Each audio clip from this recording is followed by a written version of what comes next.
কেমন আছো? আশা করি খুব ভালো আছো। আমিও খুব ভালো আছি। রত্না সিম্পল লাইফে তোমাদের সবাইকে স্বাগতম।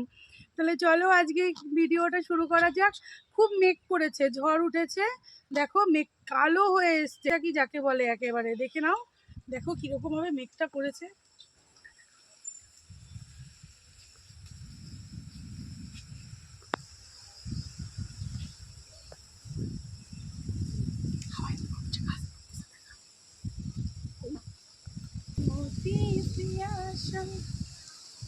এই দেখো বন্ধুরা কত হাওয়া দিচ্ছে।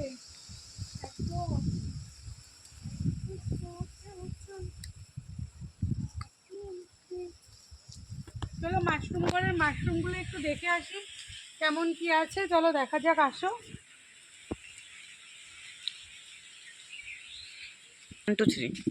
এই যে মাশরুমে সবে আজকে 15-16 দিন হলো বসিয়েছি। আগের এক চালান বিক্রি হয়ে গেছে, যেটা তোমাদের সঙ্গে শেয়ার করেছিলাম, ভিডিওটা দেখেছো।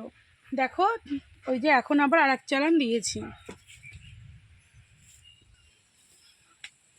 এটা একটু অন্য পদ্ধতিতে দিয়েছি, এটা গরমের দিনের মাশরুম তো ওই জন্য এটা অন্যভাবে দিতে হবে।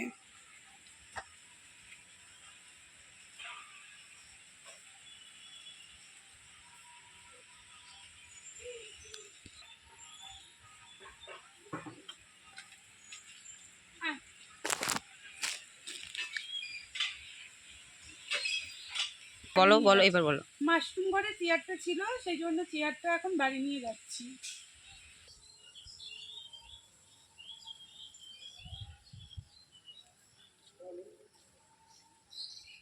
হাওয়া দিচ্ছে, হাওয়ার কারণে মেঘটা উড়ে গেল, বোধহয় এখন আর বৃষ্টি হবে না।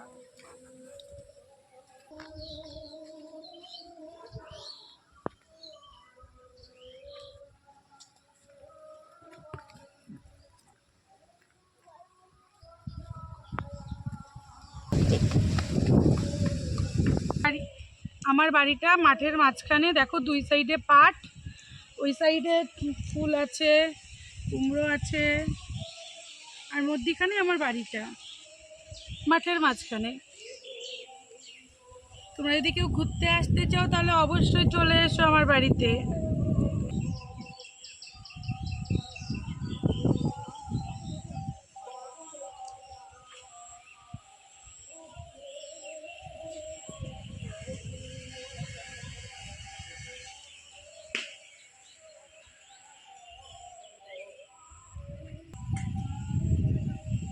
ওই যে দিদির ছেলে যাচ্ছে, দেখতে পাচ্ছ। ওই যে ও লজ্জা পায় ক্যামেরার সামনে। আমাদের আমাদের কাছে কলা হয়েছে, চলো তোমাদেরকে ঘুরে ঘুরে দেখাই। এই যে দিদির ছেলে, তোমরা আগের ভিডিওটাই দেখেছো, ও একটু লজ্জা পায় ক্যামেরার সামনে আসতে। আপনার দিদিদের কলা গাছ, এই যে কলা হয়েছে।